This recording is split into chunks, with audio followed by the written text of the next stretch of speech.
De vegades, passa alguna cosa que et divideix la vida. Hi ha un abans i un després. Un exemple paradigmàtic és el diagnòstic d'una malaltia o una lesió greu.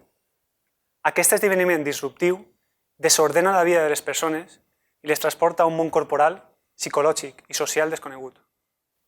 Quan les persones afrontem una experiència així, la convertim en històries. És a dir, contem el que ens ha succeït i pel que estem passant a nosaltres mateixes i als demés fins que li trobem sentit. Ho fem perquè els éssers humans som animals narratius. La nostra forma natural de comprendre és contar històries.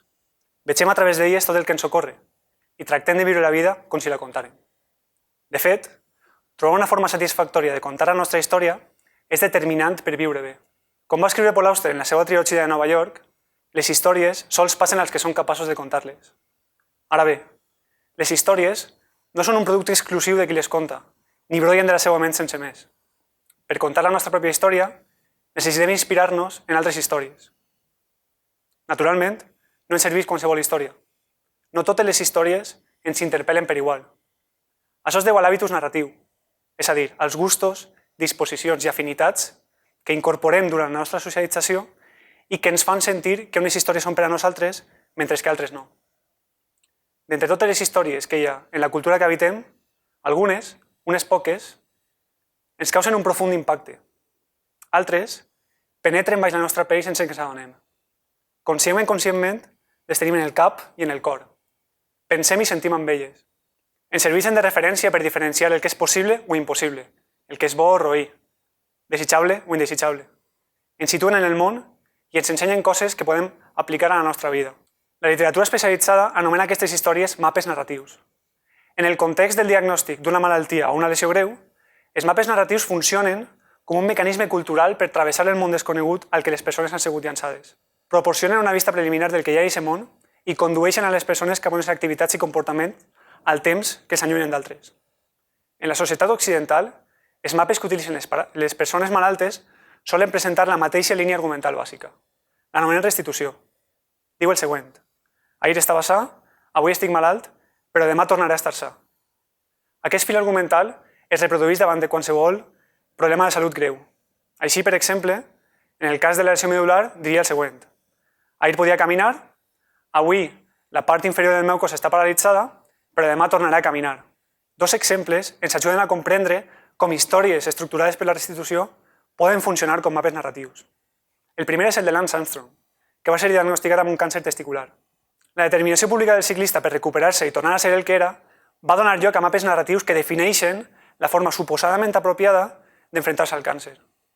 L'estudi dels meus col·legues Andrew Sparks, Víctor Pérez i Brett Smith il·lustra com un atleta de triatló diagnosticat amb càncer va donar sentit a la seva experiència comparant la seva història amb la d'Armstrong.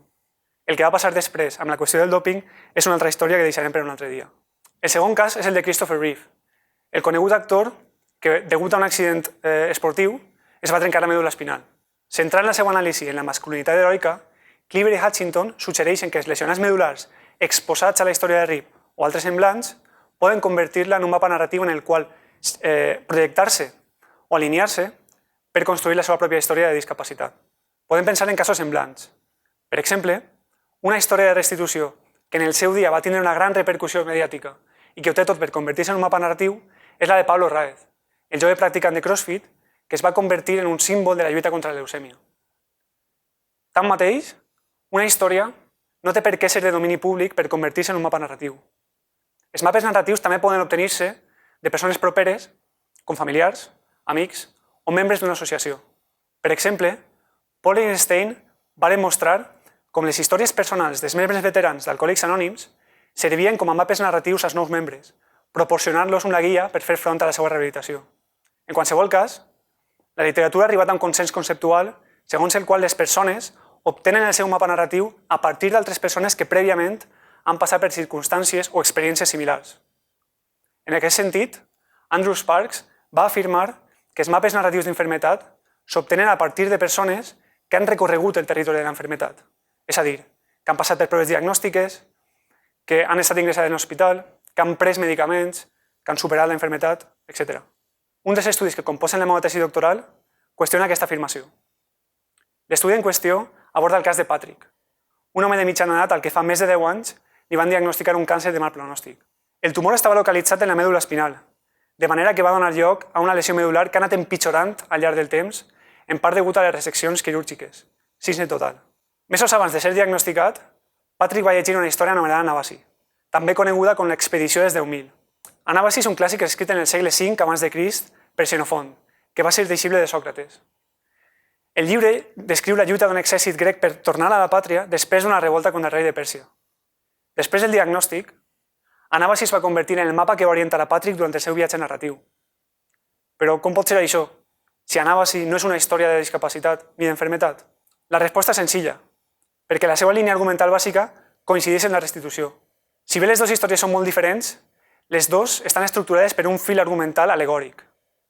Les dues històries narren una lluita heroica per vèncer l'adversitat i tornar a punt de partida. Anàbasi planteja un viatge de tornada a Grècia i la restitució planteja un viatge de tornada a la salut o a l'estat previ al diagnòstic. Les analogies entre el que passa en el llibre i el que passa a Patrick possibilitaren que aquest es comparara amb els soldats de relat i que, de fet, començara a viure la seva pròpia Anàbasi. Patrick em va dir: Anàbasi és un referent. La traducció és la tornada, el retorn.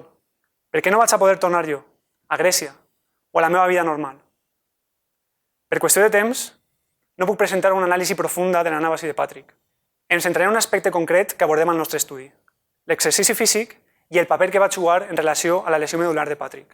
Per a Patrick, tornar a caminar era el principal motiu per lluitar i l'exercici era el mitjà per guanyar la batalla. Aquesta batalla contra la lesió va durar 6 anys.